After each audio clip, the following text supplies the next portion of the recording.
Well, Jerry, it looks like we're about to start our first event, the attendance round. Well, this is really the simplest round in the entire competition, isn't it? Well, it sure is, Jerry, because the competitors, well, all they have to do here is just to show up for work. Okay, now let's say one of the competitors is a little tired, or they're hanging out with friends, or perhaps they're in the middle of a Halo 2 Rumble pit.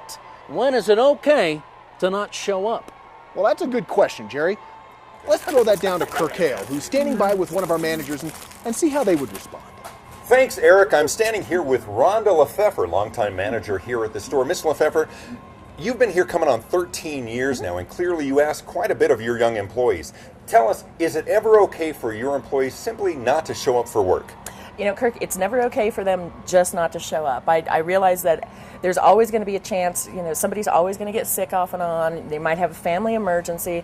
And I expect my employees to call me at that point and let me know. But to not show up, that's not acceptable. Well, there you go, and there you have it. Attendance is key. Back up to you, Jerry. Here we go. Round one is underway. Up first is Amy, who has to show up before 6 o'clock. Notice, Amy has chosen to get dressed for work before she leaves the house. Now, that's a very smart move. Now, look, as she rounds the corner, pulls up to the restaurant, locks up her bike, and oh, look at that! She tops off her uniform and heads through the door. 10 minutes early, Jerry. Man, that's the kind of thing that'll keep her manager happy. Not to mention the co-worker whose shift she's taken over for. Now, let's take a look at the score. A perfect 10 for perfect attendance. That's the way you want to start out this competition, Jerry. Our next competitor, RJ, well, he seems to be having a harder time getting going. This is not a good sign at all, Jerry. I mean, look, RJ is risking failure, falling behind a huge amount. What do you think you're doing? You're 10 minutes late. 10 minutes! Again, this is the 5th time that you've done this. All right, don't worry about it. Don't worry Where about are it. you going? Where are you going? Man, I don't know how he's ever going to come back from this. Oh, ouch, look at that, a 0.0. Oh, painful. Eric, what course of action does RJ take now? Well, it would be tempting right now for RJ to just throw in the towel. But, hey, we're in the early rounds. Maybe RJ can somehow pull it together and make it up in the later rounds. I mean, crazier things have happened. Like what? Well, one time Forget it, I wasn't really interested. Let's check in with our third competitor, Elliot.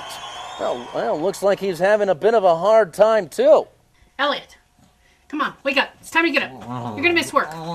This is your last chance. Come on. Nope, don't go. Nope, come on. Last chance.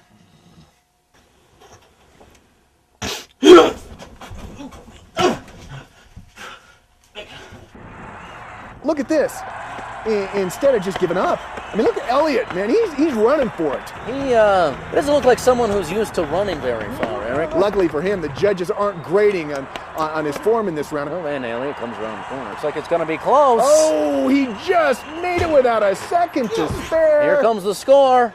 A 6.5. Well, it's not great, but that's certainly nothing to sneeze at. Well, not at least unless you have a Kleenex close by. You see, Jerry, Elliot had just managed to plan ahead just a skosh. He could have gotten full credit. Now, if you're going to advance, you're going to have to remember that you have to be early. To show up on time is just like being 10 minutes late. Oh, okay, hold on a second now, Eric.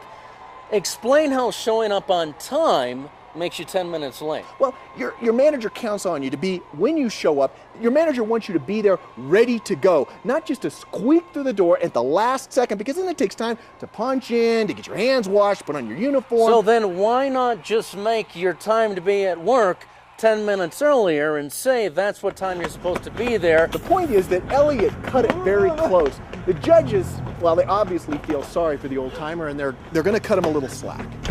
So after round one attendance, Amy's in the lead with a perfect 10, followed by Elliot at 6.5 with RJ way behind with a 0. 0. So, not too many surprises here, huh, Eric? Well, not really, Jerry. Amy continues her succession of perfect scores, and Elliot is really hoping to win at work this time so he can finally walk through the door of success and move out of his mom's house. Has RJ's luck completely run out? Well, we'll see, Jerry. There are still 6 rounds to go, so, well, at this point, anything's possible.